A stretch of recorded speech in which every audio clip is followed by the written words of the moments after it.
All right, according to the YouTuberisms, YouTube machine, I am live. Hopefully, folks can hear me okay. I don't have another one of those fluky, no audio starts. Well, all my meters are showing me broadcasting, so I'm going to hope I'm okay. I'm doing the same thing I was doing the other day, which is updating Escape. I've done a bunch of work.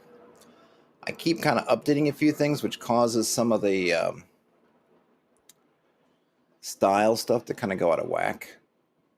So I'm going through and fixing that. I will go over a couple things because I just did them, but I'm not quite there yet. So let me do these first. I'm just changing I just changed the way I'm doing things, so I'm just updating the style. I had mentioned the other day, well, I've mentioned a couple places. I wanted to give the undead kind of a fresh start. So actually, I'm going to call undead unliving. I don't know, I think unliving just sounds better. Sounds a little bit better, different. Something a little different. And I'm not going to use zombie I have zombies in this adventure, and I was calling them zombies in the first iteration. But this time I'm changing it. This is where I'm gonna put in a little, add in a little of my own flavor. I'm going kind of with an old English sort of thing for names and stuff. So I'm going with Wakeness, so there's in Beowulf, there's a reference to these sort of evil or kind of supernatural creatures, I think descended from Cain, and one of them is Orkneys, which is where we get orc from. I think from borrowed into English from Latin orcus, this god of the undead, to orc, and then of course on to later and greater things with Tolkien, etc., with orcs. From what I understand, the original reference is Orkneys, which is I think the only place that we have the only reference is in Beowulf, and it's just I think that one time, and I think it's even a little bit. It's not maybe unclear, or it's not even really certain what exactly it means, because orc I think only shows up there, and this Neas only shows up there. The understanding that I have is that it means basically like hell corpse or demon corpse, something like that. So, we have a couple different kinds of unliving around. In fact, I have, which I changed the name also, kind of a ghoul, kind of the creature that's down here, and for other ones. So I decided to use Orkneys for the ghoul, because it feels more demon, kind of undead. The ghoul seems more appropriate. It's a little bit more stronger. It's a little bit more, has kind of, I don't know, all the unliving kind of have some sort of ferocity to them. I don't know. I wanted some. They're smarter. I don't know. I thought I'd give it to them. And but I wanted to kind of use the Neas as this idea for kind of corpses that are up and around doing things. And I didn't want to use lich, because lich is another English word for corpse.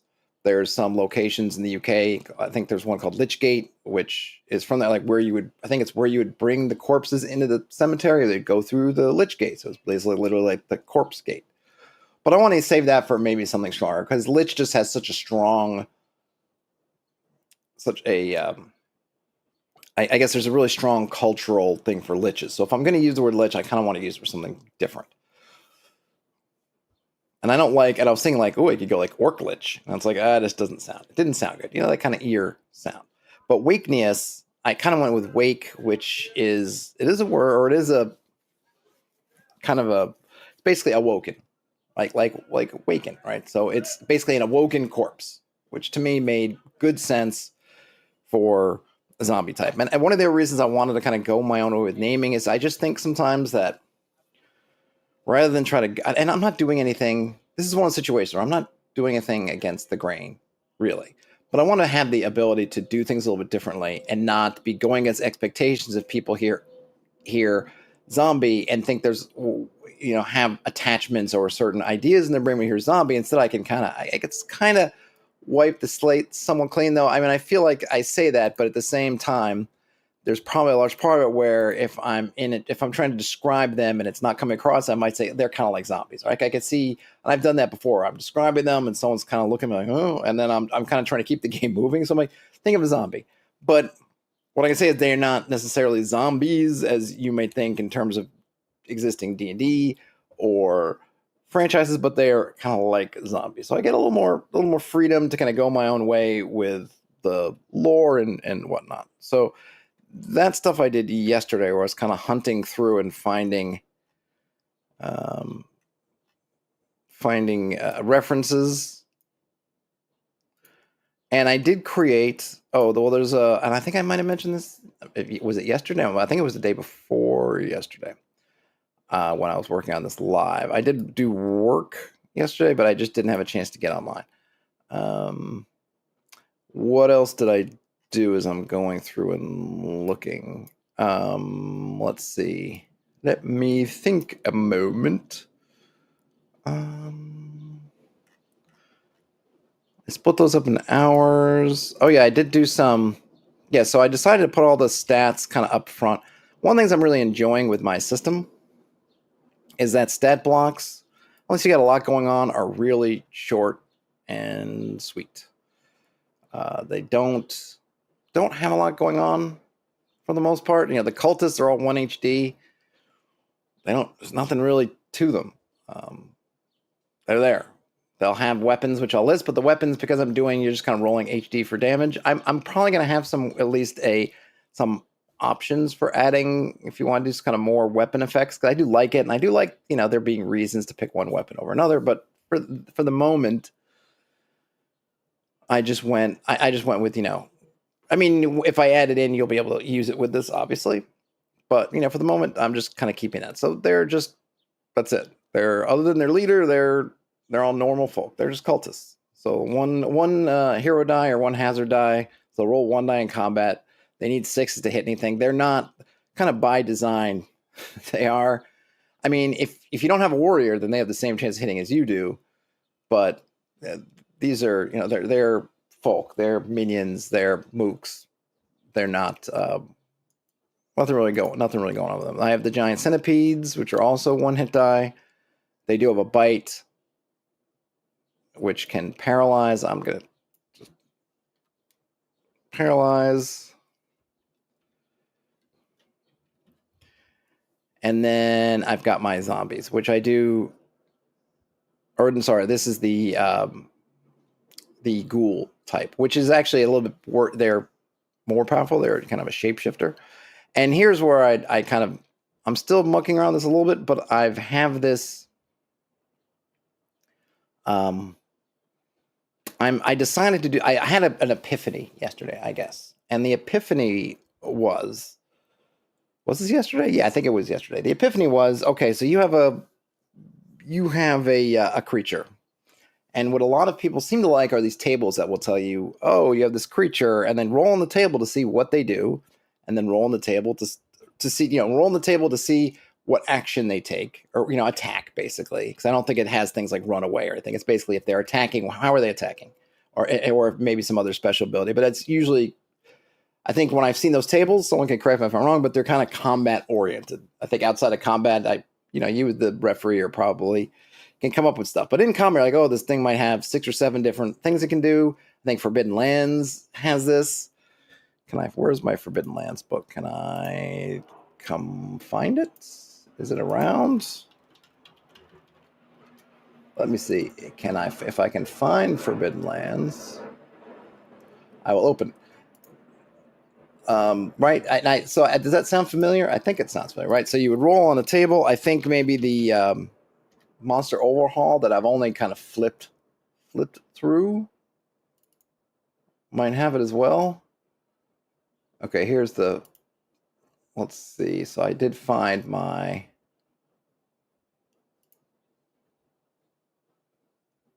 Let me see if I can find, right. So yeah, so here's an example. Here's an example one, right? So we've got this is from Forbidden Lands. We've got the Bloodling. And the Bloodling,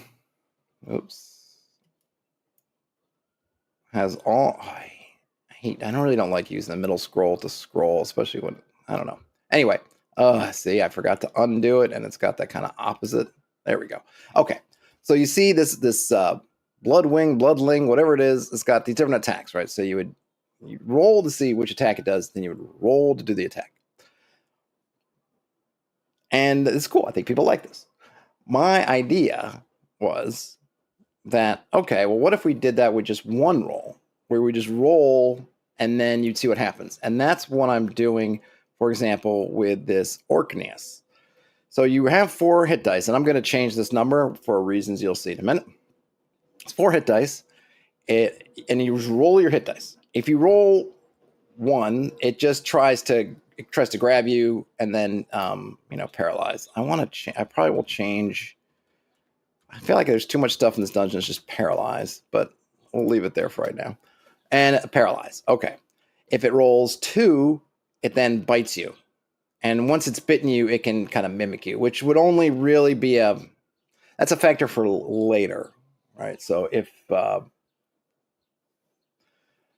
in this instance, it's not that that's not going to, I mean, there's, you know what I mean? The party's together pretty much. It's going to be one of those things like, are they going to get separated? I don't know. There'd be some interesting things down the line of, let's say, this Orkneys escaped and got out into the world, and then it's mimicking a player character that it bit. That'd be really cool. But in the moment, it's not much. But it could do damage. But essentially here is, okay, if I roll 1, I just do a Ghoulish Grasp on somebody I'm in melee with.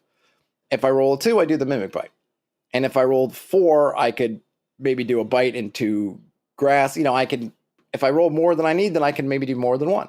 Okay, great. Now, the caveat with this is that, well, since you lose your dice as you're getting struck down, don't you lose access to this stuff? And the answer is, yeah, you do. But there's one of the things I want to do is take advantage of some of the hit die notation that D&D has that they don't really do too much with, but I could do it. So for example, here we have this guy as 4, right? What if I make him 4 plus 2? Whoops, I did 4 plus 3, 4 plus 2. So what this would mean in my games, this notation would say they have 4 hazard dice or hit dice, basically, right? And these would go down as they're struck. But these plus 2, these are kind of offensive dice. So they would always, as long as they had any hit dice, they'd always be rolling at least 2. So even if you knocked them down to 1 hit die, they'd still be rolling 3 dice. If they were at full strength, they'd be rolling 6 dice. And that way you can have it so you're not giving them extra. I'm not making them a 6 hit die creature, but they're still formidable, and that gives them a chance to do this. In fact, I could probably make it plus 1, because if they're down to 1 hit die, then they get plus 1. They'd have 2. Then just make it. But I'm fine with the idea that they're harder. They might get harder to pull off some of their abilities, which I know is kind of counter to, especially given that Draw Steel, I think, is just gone. You know, as I'm streaming this, Draw Steel's come out this last week, and I know one of the big things that people love about that is that it's you get more powerful as combat goes on, and here these things are getting weaker.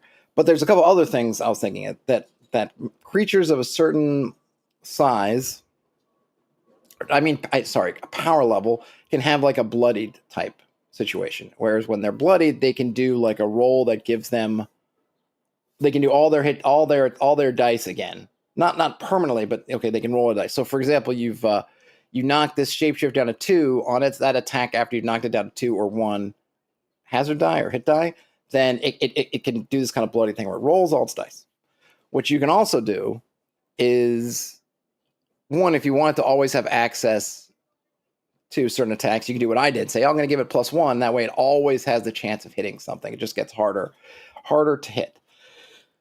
The other thing, I think I have this, did I post this somewhere else? Yeah, well, I had this, I think I posted on Discord. I was talking to somebody, I think it was Croco, about this on the Discord. And I mentioned that, well, you might have a dragon, let's say.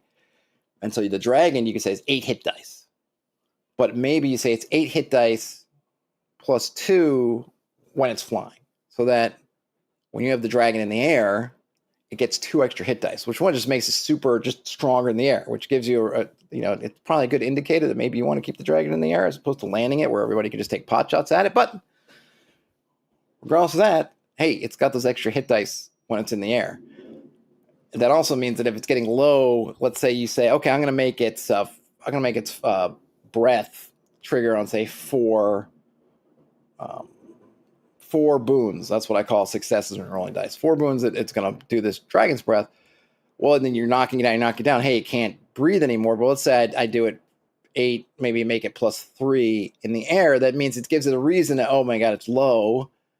But if it takes the air, suddenly it gets those back and it can then blow it to its breath again. And then the other thing about this is, there's this idea I have, and I don't know if it's true or not because I haven't played it, in a game like Draw Steel, that there's no impetus to try to end combats early.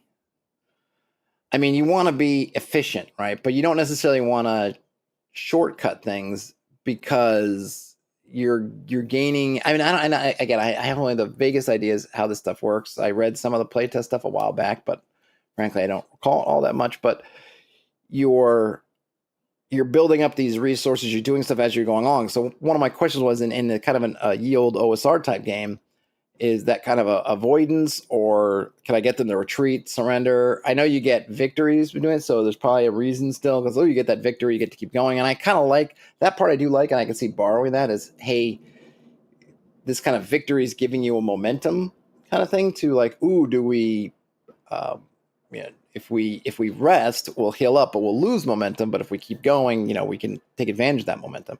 I wonder if that's something that you could probably work into an OSR game. I've been kind of thinking about that because I do think that's a cool premise of another way of doing a risk reward. Like, yeah, if you go, but you've got 3 momentum, so, do you lose it? Like, what are you doing? Like, what do you want to do? That's kind of cool.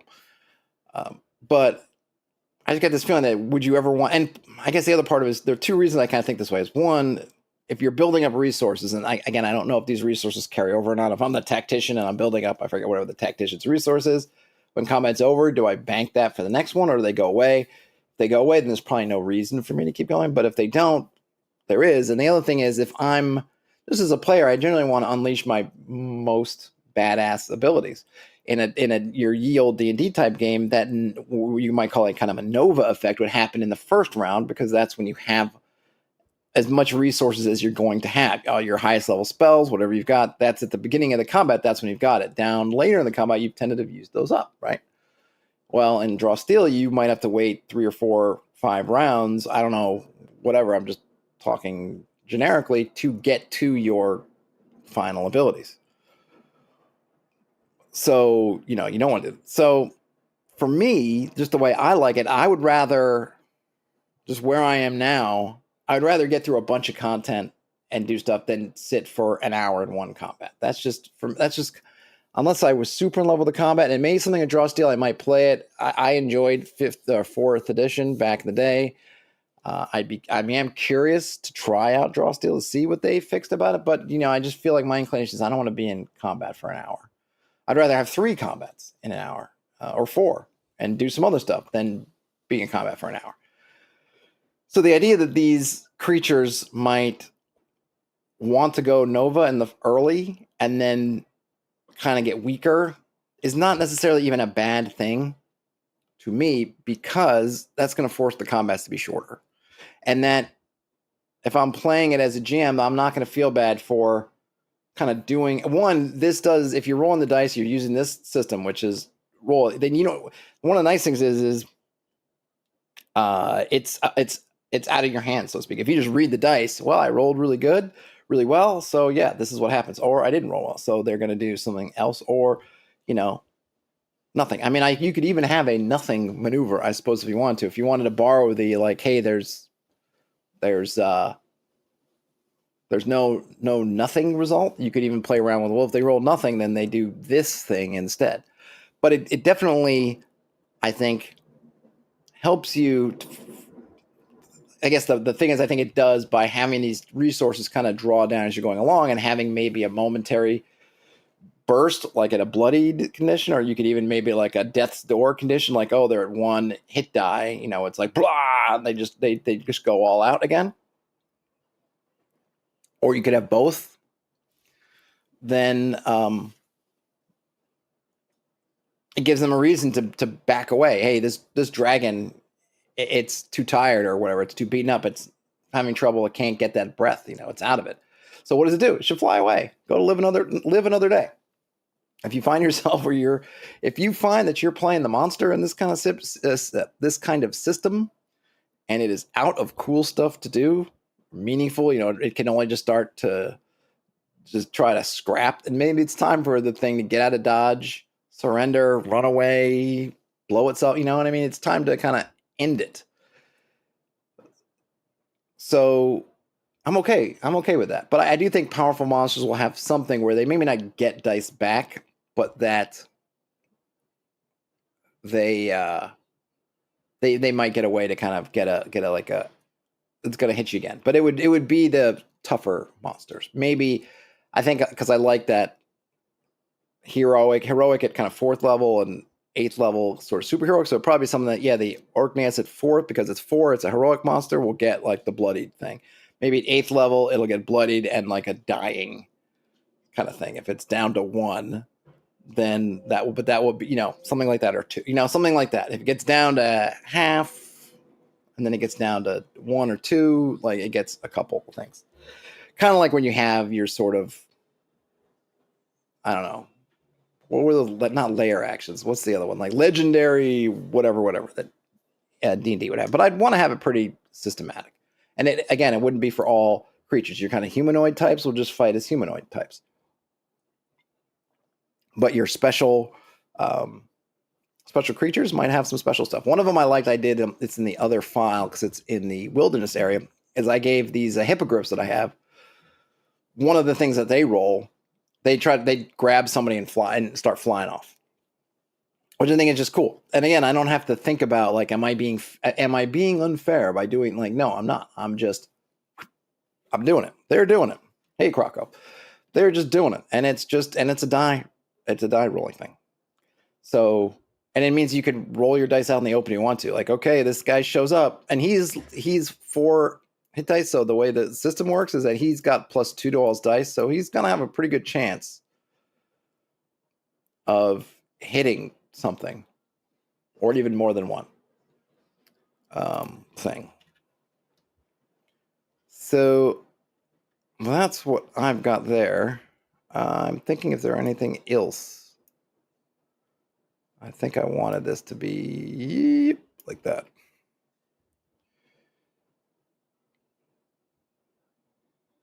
Yeah, I think I'll do. So then here I have the kind of wakeness, and here's another thing with the wakeness I decided to do, which is still zombie-like, but I think it's kind of fun. So when these zombie-like creatures, they have this ability called Overwhelm. And this is it, that if there's a bunch of them around or more than one, they can attack as one, which means they can pool all their dice together.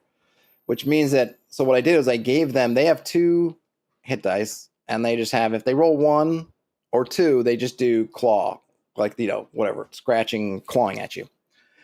If they get 3, they bite you, and that's where you can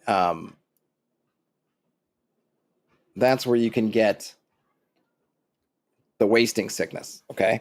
But here's the thing, right? So how do they get 3? Well, individually they can't, unless they surprise you. They'd get an extra die if they're surprising you, or if you were prone, if you got knocked down, they could that way. So they have this ability that they can only use situationally, because only situationally will they get that 3rd die. But one of the other things that happens is if you have 3 zombies on you, they're rolling 6 dice, and now they could get you twice or get 2 different people. And I think that's a neat idea, is that you could have things situational. What if I had a creature that has they get advanced, that they're in the shadows, they could surprise people, like, oh, this is a living shadow, and if it's in the dark, suddenly it gets 2 more. It gets +2 in the dark. Like I was saying, the dragon gets +2 if they're flying, so they get more dice. So then you can have these things that can come up where you can be like, okay, well, this by itself, which I think works for kind of zombie-like critters, is like, okay, by itself, yeah, it's formidable. Hey, Ian, there's one of them, but like in the movies, if you're unless you're surprised, one of them's probably not gonna. They might hurt you, but they're probably not gonna bite you. They're probably not gonna infect you, right?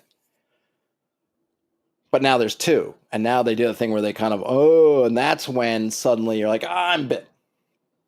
So I like that I can bring those kinds of things in a very clean way. Like, even all this going on, the stat block is really is short. It's very kind of short and to the point. I don't need, I am not. And look, I mean, if we go back and we look at this Forbidden Lands one, yeah, there's a lot here that doesn't. They could condense this down to something smaller, but I like that I'm getting some of this utility of having this kind of table of attacks. Now, I'm not giving everything 6 attacks, but I'm doing it in a really compact way with my care. And I could go and give things more, and you could, but I just think this is neat because for me, I feel like, and I could add more, and I could add more.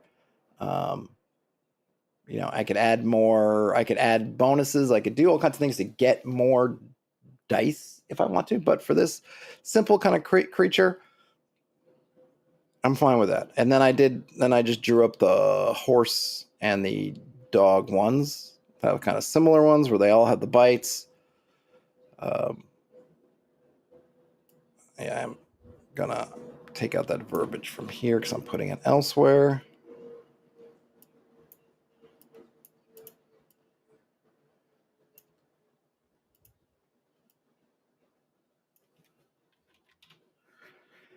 Let's see. Krakow says, "What about multi-attacks? Kind of as one routine for the dice roll purpose." Yeah. So in this system, it's that's kind of stuff's abstracted away, right? So if you're a warrior and you have 2 hit dice and you roll 2 boons, you can hit one target or you can spread them around. So there's no multi-attack. If you've got dice to roll them, roll them. So for example, if you are the Wacknius Hound rolls at full strength, it rolls 4 dice. If you wanted to, it could run around, and it rolled 4 successes. It could run around knocking 4 people around down, or it could do something else. There's no, yeah. So there's no. I don't need a multi-attack thing. That's being handled by your hit dice. I suppose there's the. And so I guess the other thing is if we were if you wanted to have something that had multi-attack, I don't know, we could go look at, let me see if I could pull up, where's the monster manual? Do I have the monster manual? Where's the monster manual? I'm sure I do. Well, I mean, I know I have it, but it's a matter of where is it? Let me see. Hold on a minute.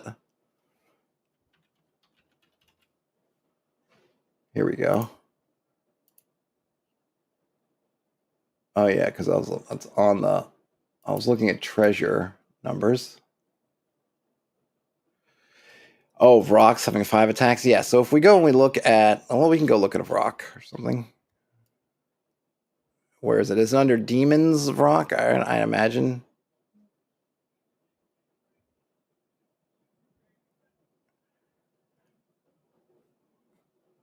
Yeah. Right. Demon. Vrock's a demon, right? A, B, C, D. Dragons.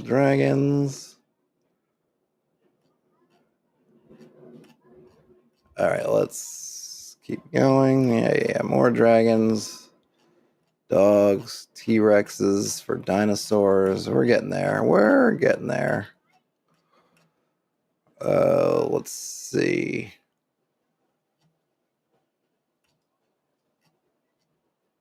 Is it not here? Is it somewhere else? There it is. Okay, it's a type 1 demon. Thank you. All right, type 1. Yeah, so it's got how many hit? It has 8 hit dice, right? So in my system, I might have them as maybe 8 plus 4, so that I could I would put that in there if I wanted to make sure they got all their attacks. But otherwise, I could just have 8, and as long as they get 8 hit dice, they're getting more attacks. When they're full strength, they're actually potentially hitting up to 8 people. Though I'm not doing any damage, right? 1 hit is 1 hit, so there's not any of this. And this is I kind of like. I don't have to worry about this stuff. Just 1 hit. A hit's a hit. A hit is a hit. Oh, there's the Wand of Orcus. Nice. Glabrezu. Very nice. Hizru. So in some ways, they're more. I mean, it's kind of I guess there's a little bit of an averaging thing. You know, it has 8 hit dice. If I were to keep those 8 hit dice the same, then they would get 8 attacks at the start. And then, like I said, if they have a bloodied feature or some other feature where they get some more attacks temporarily, something like that, I could do that. Or I could say 8 plus 2 or 3 if I always wanted to make sure they had certain number of attacks potential. Croco says demons look pretty wacky. I mean, they kind of shouldn't they? I mean, I kind of feel like they should. I kind of feel like they should definitely. What do we have? There's Orcus, Jubilex. I kind of feel like that's part of their charm. Manus, the Hands of Fate. Not that. Not Manos. Manus, Demogorgon. There you go. The Prince of Demons. And for the Prince of Demons, I shall have some of my Aquafresca Jamaica for the working man. Homemade.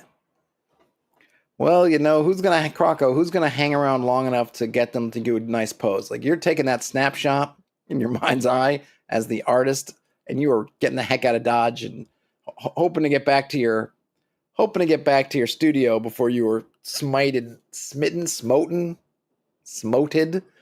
by the demon you're trying to draw. So, you know, you take what you can get.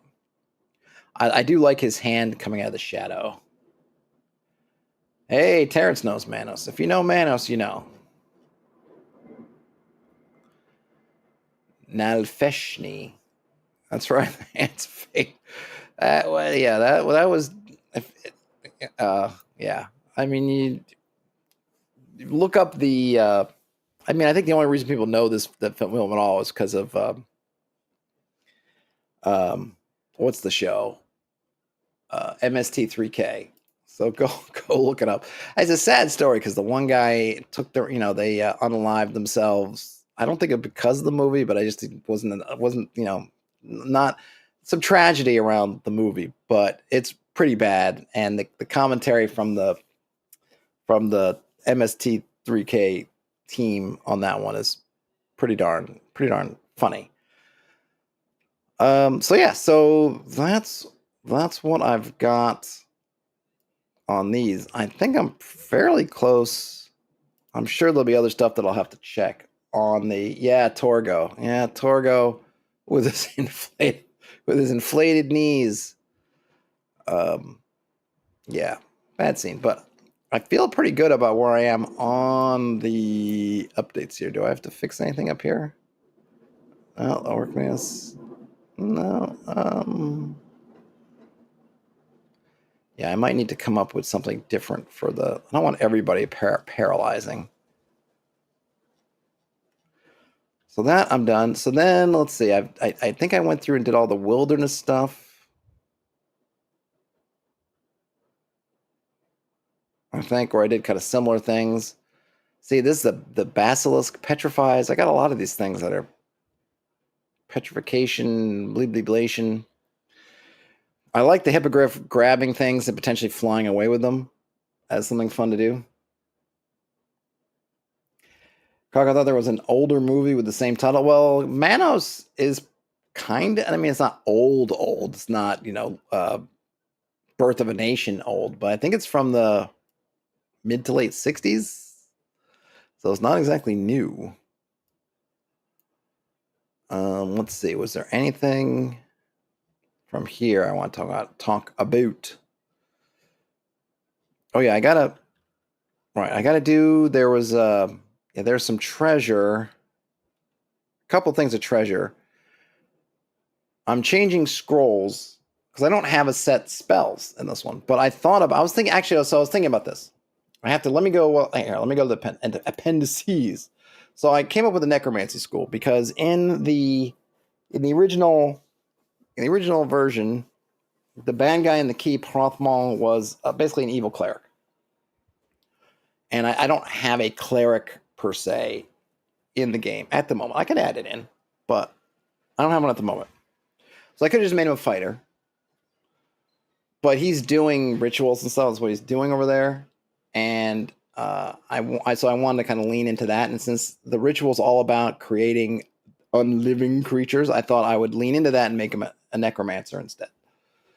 But I don't have a Necromancy School of Magic, so I made one up. And I posted this to the Patreon the other day. It's pretty simple. And, I hate to be saying this, but I feel like this is becoming an infomercial, but I'm pretty happy with the way my ad hoc magic works. And so it's pretty easy for me to come up with a way of just doing it. You can create basically what I'm calling thrall unlivings, which is basically your zombie types, the wakeness, and then what I'm calling the skeleton types, I'm calling skulks. I should put the complete clean skeleton. Let me turn off the so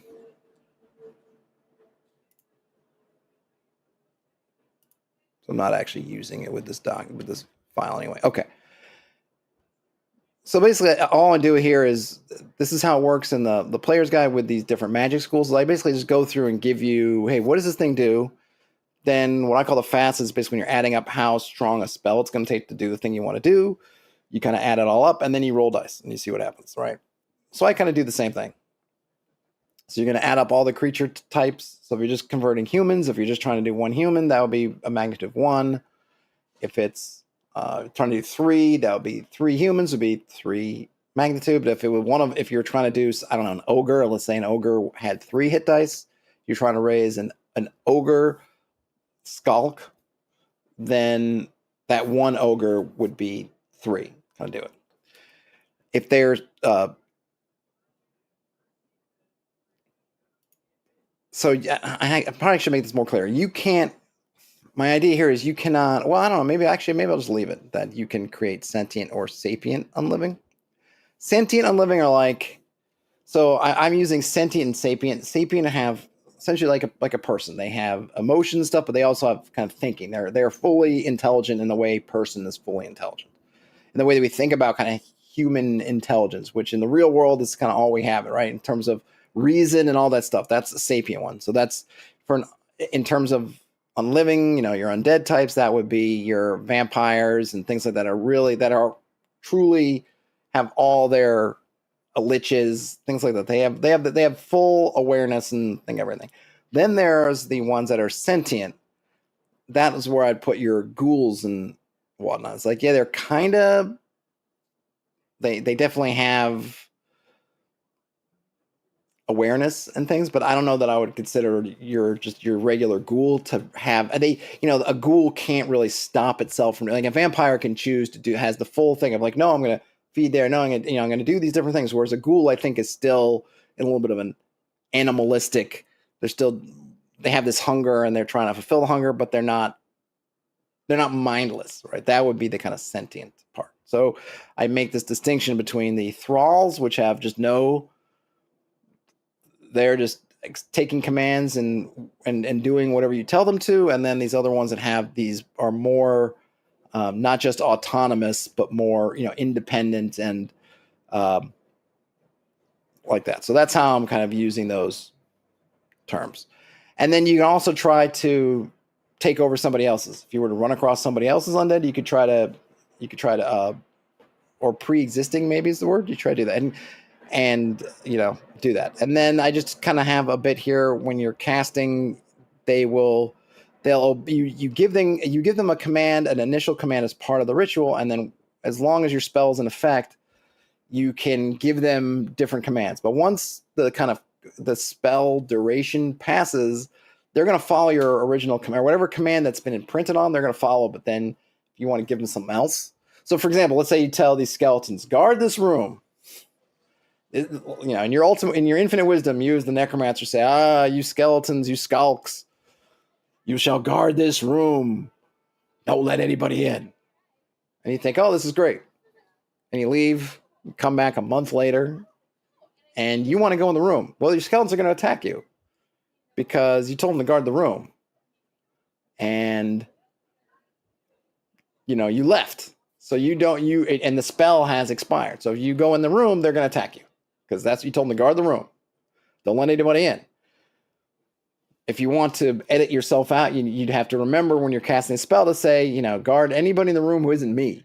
And I think that's simple enough that they would get it. Now, if it gets super complicated, they're not. But I could see if you're part of a cult or something, you can say, hey, anybody wearing this cloak, right? Attack anybody who enters the room who's not wearing a purple, whatever particular cloak. I could, you have some wiggle room, especially if you have a cloak that you use as part of the ritual. Like that would be something to me like, yeah, that's reasonable. I mean, this is more for your bad guys kind of anyway, right? But at the same time, if you guys change your cloak or you forget your cloak and you come back and it's been a month or a year, because other than that, they're going to stay with whatever that command was. They're going to sit with it until they're destroyed or something happens, right? They're going to keep going. So I think it's a kind of a fun idea, mostly for bad guys. But whatever. If you had a player who had some kind of pressing reason for want to do it, and you wanted to interact with it because you need corpses and things to do this. I mean, I had a lot of fun in I want to say it was a 3.5 game playing a necromancer, and I had a blast with it. I sat in the back, and it was funny too because the GM of this group, they love to go out and get all this 3.5, which I guess it must be that 5th edition has, and I'm just 5e whatever 0, not 0, I don't know, whatever they're calling it now. Current D&D has probably surpassed at this point. I have to imagine 3rd plus 3.5. Though I guess if you start adding in all the Pathfinder 1e stuff, maybe it never will. I don't know. It's the amount of content, the amount of stuff you find, but. I just remember there's just oceans of material, and the GM would go out and find this stuff that was just his sense of balancing was everything was on this knife edge of about to kill us, and he would find all this stuff like like whatever D&D. I don't know, maybe D&D Wiki was already a thing. I don't know, but if you think about whatever's on D&D Wiki, I always think of D&D Wiki with player stuff. But if you imagine a D&D Wiki with GM stuff, with just these crazy monsters, like he was pulling all the stuff. But then we defeat them, and I started raising them and having them serve me. And so it was hilarious when he had to face these guys. Like I remember one time he had these guys that were skeletal. Oh no, they had like 6 arms, and each arm had a scimitar. And they would just go nuts. And we finally defeated them, and I was like, "Oh, really? There's a bunch of these. Now they're my skeletal guy." I was like, "Can I see the sheet? Because they've got, I gotta convert these to skeletons or zombies or whatever I did." And yeah, then they got these guys with 6 arms that are flailing away from me. It was a lot of fun. I think there was part of him where he was probably a little bit annoyed that he was losing these things to me. That these things that he thought were merely going to trouble us. We're going to come back and be a pain to his other creatures, but it was fun. Terrence asking, were I true necromancer from that undead splat book? I don't remember what splat books I had, so I can't tell you. I want to say I did pretty much all that stuff using online tools, so I don't know. I don't remember if I had access to a particular splat book online, or I don't. It's too long ago for me to remember. Where I wish I had even the character sheet. I don't think I have it. I'm sure I don't have it anymore for me to remember the ins and outs of it. I did have some 3rd edition 3.5 books, but I don't remember if that was one that I referenced. If I have it, it's probably up at Studio B, so I could check. But it was a lot of fun. It was a lot of fun. So I get it, but I don't know for this. I feel like at least for the kind of campaign that I imagined for this, that I wouldn't have someone be a necromancer. But you never know. You never know what somebody else wants to do. And I need to do another appendix for... Oh, so this is the other thing, which I'll copy this. Paste this. That I need.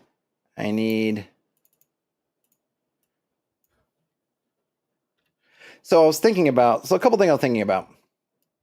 As I've mentioned, I'm very happy with the magic system that's going on here. I like the ad hoc magic.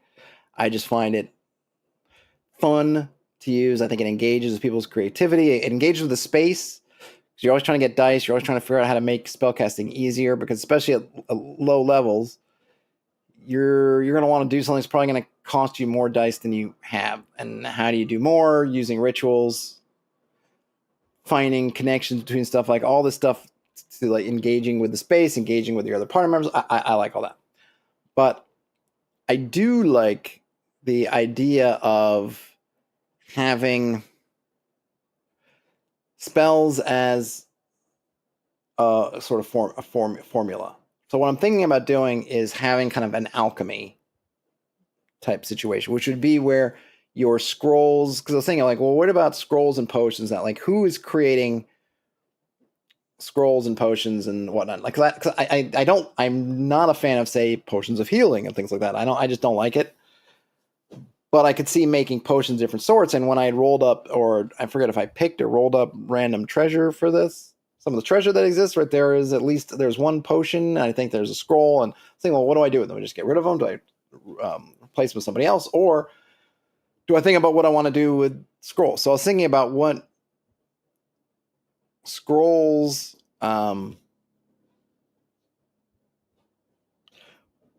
mean in this context. Like, okay, I want to keep scrolls. Well, what does a scroll mean? I know a scroll is not going to work like it does in D&D, or say regular D&D, where you unfurl it, you read it, and it casts something. But what it is it's going to be a formula or directions. It's going to be I guess I'm calling it a formula, but it's more akin to a recipe, which I guess is a formula in a sense. But if you think about a cooking recipe, you're gonna do a sort of a ritual. It gives you these instructions to go through the ritual words to say whatever to do a specific thing. And I was thinking about this, that I like this for doing specific things. You're not going to find like scrolls of lightning and things like that. What you're going to find is, like, if let's say I wanted to have, how would you maybe summon a homunculus or a familiar, or do some scrying or something like that. Like that, if I didn't have a whole school, like maybe I want to have a school of, I don't know what it would be, where you're scrying people and stuff. But another way would be like, no, it's going to be, if you don't have a magic item that does it, but it's going to be like this ritual. And this ritual can be done maybe by different people, who maybe by any sorcerer probably would be like the number one thing. They have to have the scroll, and then they have to get, the scroll is going to have, it's going to have it's going to give you the instructions, but you're also going to maybe need particular reagents, things like that. It's going to take time to do a ritual, and then you can do this ritual to do a thing, which I think fits with the kind of vibe I'm going for. It also fits with kind of, if you want to do this kind of more sword and sorcery thing, kind of sword and sorcery stuff is all about doing rituals and things like that, and these sort of rites and things. So I don't know whether I'm going to, I guess I was thinking of putting it here because this is where they first show up. I don't want to spread things out all over the place. I actually saw someone, not a big deal, because they were talking about Shadow Dark. And obviously Shadow Dark is huge. And one of the things they said that they felt like was a little bit, that they love Shadow Dark, but they felt that some stuff was spread around some of the Cursed Scroll zines.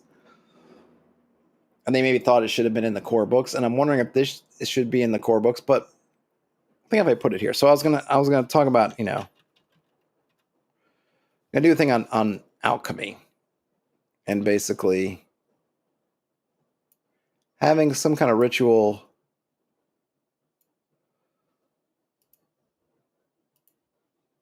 to do some stuff. Whoops, I don't want that. Well, I can. Where's the? All right, yeah, fill none. Yep.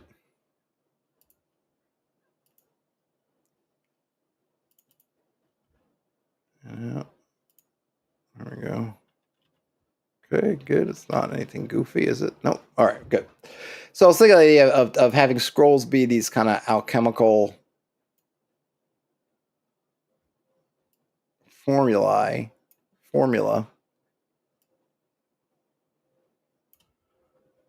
Maybe I should put scrolls.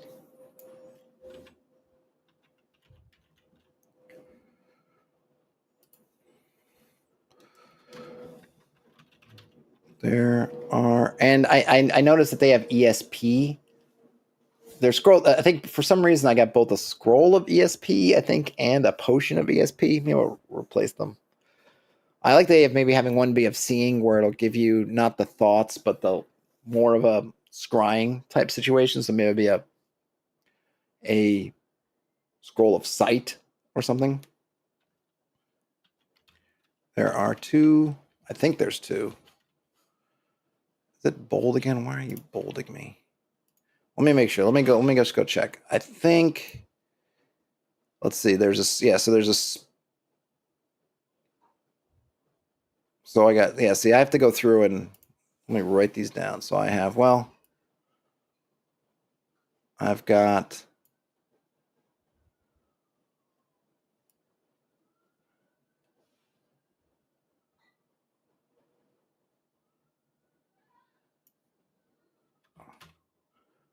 I got these. So I gotta put these. Control Alt Shift V. Okay. Maybe I need to do potions and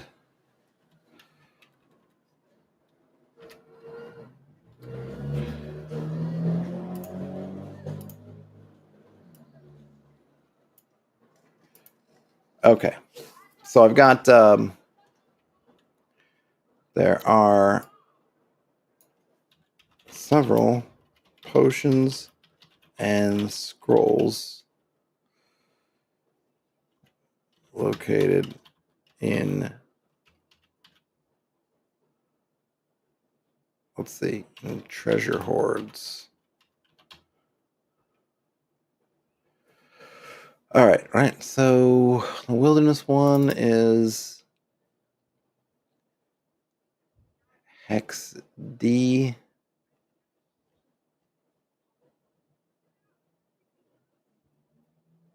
Oh yeah, I have some wands.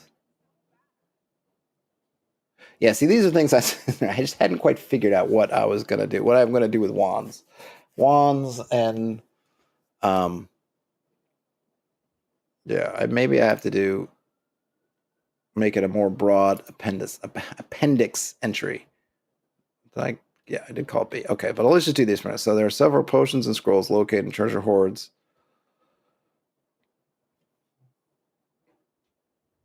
Spread through the adventure.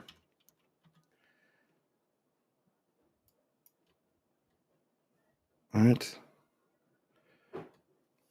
Oops. Okay. So I've got.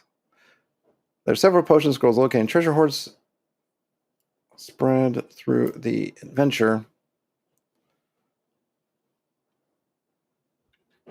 Scrolls rather than being. What do we call them? Spell casting.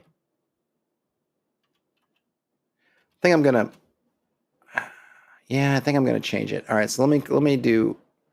Maybe I'll do these separately.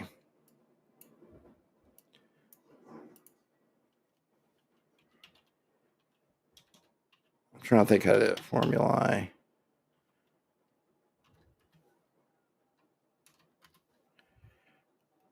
I don't think you're wrong. I think. No, I want formulae. I want the old thing. Thank you. Okay. Appendix B, formulae and potions. Maybe I'll just call it formulae. There we go. All right.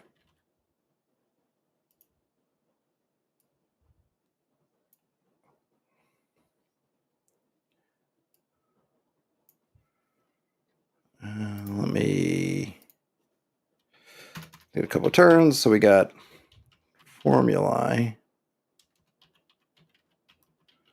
are. Is there a different? Do we have a? What are some?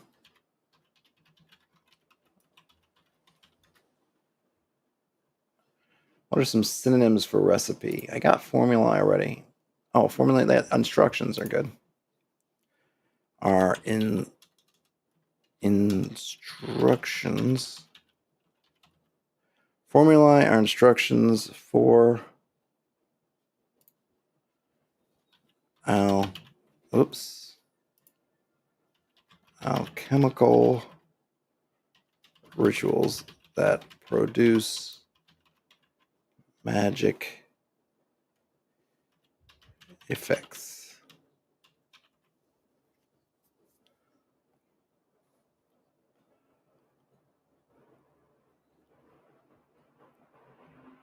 Croco says, put a punch card in the skeleton to make it do stuff written on it. I don't think they can read. I don't think skulks can read. They're not. They got to be more aware for that. Plus, I just like the idea of that there's some. You could have undead running amok, which is never really covered in. I don't think people really ever do much with that concept. It's just like, seems like in most games you create undead and either the undead expire and they just vanish or collapse when whatever the spell ends, or they're just permanently. Well, here there's a permanency to them, but an impermanence to your control, which I kind of like. Formulary instructions for alchemical rituals that produce magic effects.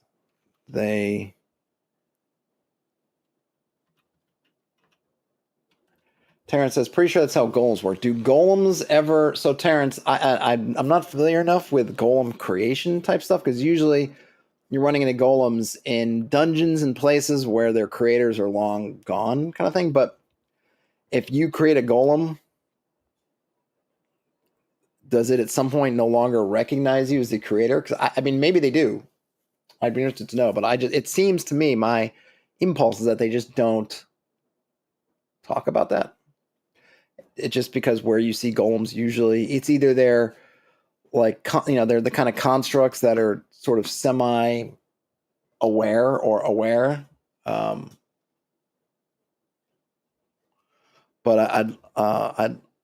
and I don't know enough about the original, I guess, Jewish mythological golems to know about it. I should probably look it up more. Okay, formula or instructions for alchemical rituals that produce magic effects. They require specialized reagents and other materials.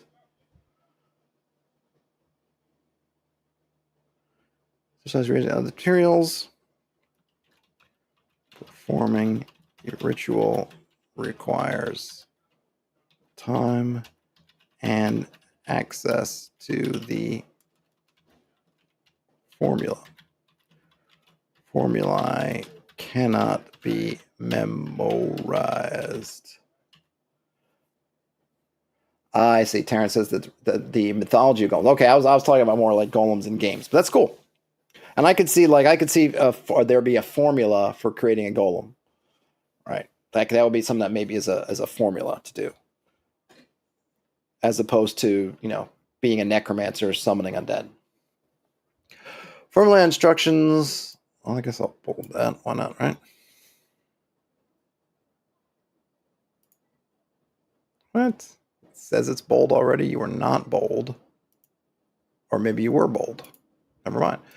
Formulary instructions for alchemical rituals that produce magic effects. They require specialized reagents and other materials. Performing the ritual requires time and access to the formula. Formulae cannot be memorized. AD&D manual of golem construction. Well, I have the AD&D. Is that in the DM's guide? Because I've actually got the DM's guide open in a tab. And I'm kind of running short on time anyway, so we can take a look. Let's see. I was down here. Manual of stealthy pilfering, manual of quickness, manual of puissant skill of arms. Librum. Let's just look up golem. What do we get? Manual of golems. Here we go.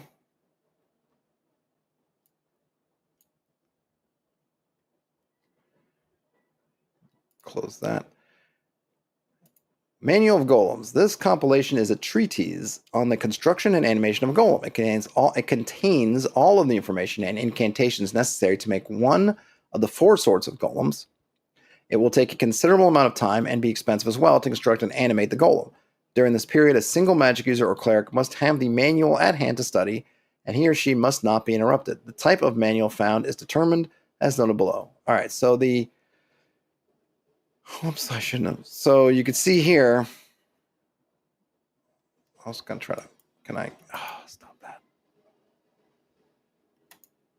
So you can see here that these takes clay golems take a month, flesh golems take 2 months, iron golems 4 months, stone golems 3 months. I don't know why why did they put it in that order? Interesting. It's oh, I guess not. These are the weird. I guess they wanted it in alphabetical. So instead of it being in order of difficulty, so this is what I love about AD&D kind of stuff. So they go 1 to 5, 6 to 17, 18, then 19 or 20. Instead of going 18, 19, and having 20 and putting stone and iron and then have it be in order of, here's what I guess instead of putting in order of odds, in order of construction time, in order of cost, they put them in alphabetical in the second row, so you get this weird, this little thing. It's not a big deal, but it's just one of those funny things that I think now, I imagine either people would put this, if it was if this was your main, the way it's not filtered, the way it's sorted, would put this first. It's just a funny way of doing the charts. It's like, but it's because it's I. Even that's why these things feel like it's backwards. And the odds, instead of putting the most odds, anyway, it's just funny. Okay. Once the golem is finished, the writing phase in the book is consumed in flames. When the ashes in the manual are sprinkled upon the golem, it becomes fully animated. It is assumed that the user of the manual is of 10th or higher level. For every level experience under 10th, there is a cumulative 10% chance that the golem will fall to pieces within 1 turn of completion and its construction due to the maker's imperfect understanding. If a cleric reads a work for magic users, he or she will lose 10,000 to 60,000 experience points. Don't read the wrong book. A magic user reading a clerical work will lose 1 level. That's probably worse. Any other class of character will suffer 6 to 36 hit points of damage from opening the work. Jeez. So this is something, even though so this is like a little bit of a, because thieves can read stuff, but you don't want them reading this one. Could be bad news. But that's it. It does, so you get a construction time and a cost. Yeah. So there's nothing in there about tablets or anything else. They didn't keep that part of it. But yes, you have that. In this case, though, I'm thinking that the formulae aren't going to disappear. I think they're more, in essence, the formula itself is not magical.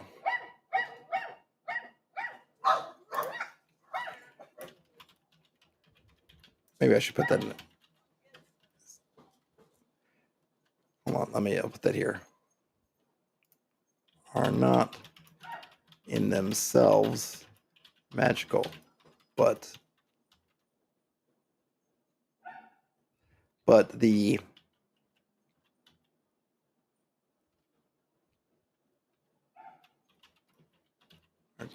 but their contents are too complex and arcane to be, to be memorized. Formulae or instructions for alchemical rituals. Okay, great. So then I'm just going to put some, because I do have to leave. I have to get ready to go to game night in a hot second. So I think I'm going to change it to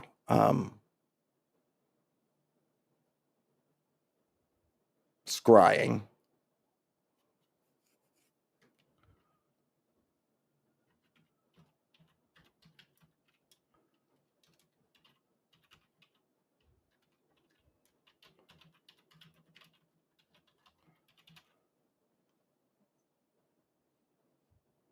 Maybe I guess I'll capitalize it. So I'm just going to put these in some headers. That's one. Let's see, we've got, I don't know what to do with phantasmal force. So maybe just an illusion.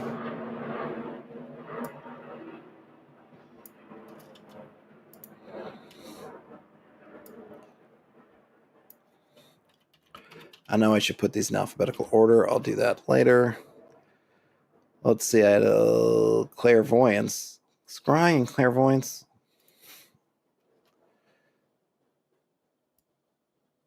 I'll call, let's see, I think I'm going to call the Wizard Eye the Seeing Eye. Oh.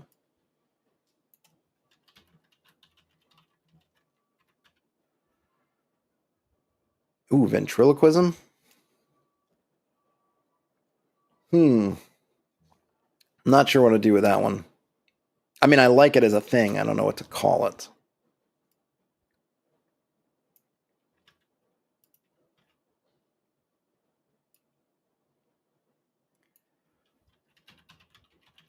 There we go.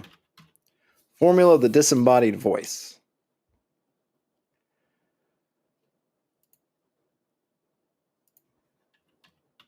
All right. What's a good...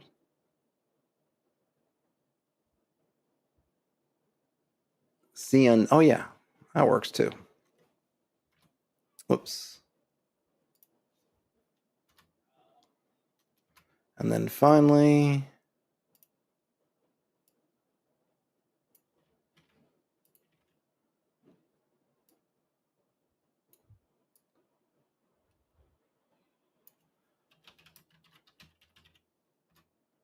Great. So I will go through these. I'll lean on, I'll check out Phantasmal Force. I know Phantasmal Force and OD&E is really strong. The magic users the magic user and elf in our game use Phantasmal Force a lot because it's basically the only illusion spell, so it covers everything, the sight, sound, whatever. It's pretty darn strong. And Daniel plays it to the favor of the caster of the spell. You have to take that risk of sit there and disbelieve. Otherwise, you're not getting a basically. If I'm thinking correctly, he doesn't give you a kind of a save and then like, oh, you sense whatever. It's like, no, it's unless you have to have a reason. You have to pretty much as a player say, I think that's an illusion and I'm gonna disbelieve. There might be, I don't even know if he really gives a slight clue because that's kind of the power of the spell. One example I think he found in a podcast that he liked, I remember, was something like, it might have been something that we covered in the game, something, but it was essentially, say there's a giant on a hill throwing boulders down, and you're coming up on the giant, and you're sure maybe it is real. You're sure it's real. And then a second giant comes from around the hill and starts tossing boulders at you. Do you, as the player, question the fact that there's now two giants there? Probably not. Because you saw the one giant. Maybe you were following the tracks of giants. So you're certain there are giants here, and if there's one, there could be two. But what if there's a illusionist hiding behind the hill, and they cast Phantasmal Force for that second the second giant? That's the kind of thing. And it makes the spell really powerful, but it is still a situational because I think the way, now that I'm thinking about it, I think the way he runs it is if the context fits the illusion, it's kind of seamless. But if you're in a situation, you're in a small room and suddenly a giant, you know what I mean? It's like, what's the giant doing there? Then they get kind of a save. So you kind of have to play around with the situation now. The situationality is you have to figure out how to get it so that it seems real. But once it seems real, you're kind of golden. But there's this thing like unless they touch it, right, or something like that. So there are some limits. So I'll have to read through those. So I got ESPA, which is now, it's going to be the Seeing Eye. No, Seeing Eye is, sorry, the ESP is going to be Scrying. Phantasmal Force is Illusion. Clairvoyance is the Seeing Eye. Sight Unseen is Wizard Eye. And Ventriloquism, Disembodied Voice. Crocus says illusions are tough to adjudicate. Yeah, they are. It's tough to be fair all around, right? Especially when you, as the referee, know the reality of it. But they are fun, and the Magic users have used them to good effect. All right, folks. Well, thanks for hanging out for this. I will continue to plug away at this. I kind of feel like I'm getting close to being sort of done. I want to redo the maps. I redid a bit of one of the maps, but now I can't find it. I think it's on my laptop. I hope it's on my laptop. Otherwise, I'm going to have to do it again, which I don't really want to do. We'll see. We'll see about that. But yeah, and this is kind of good because I'm going to having this finishing this up and then finishing up the kind of the referee's guide of the sort of the core rules, I'll have this nice package that I can kind of get out there for folks to give them kind of a, I don't know, a starting kind of package, I guess, how I would look at it. Anyhow, got to run. Thanks for hanging out. Enjoy the rest of your day, night, whenever you end up watching or using this. Oh, Croco asks, what am I using for maps? I'm just hand drawing them in basically Illustrator / Affinity Designer.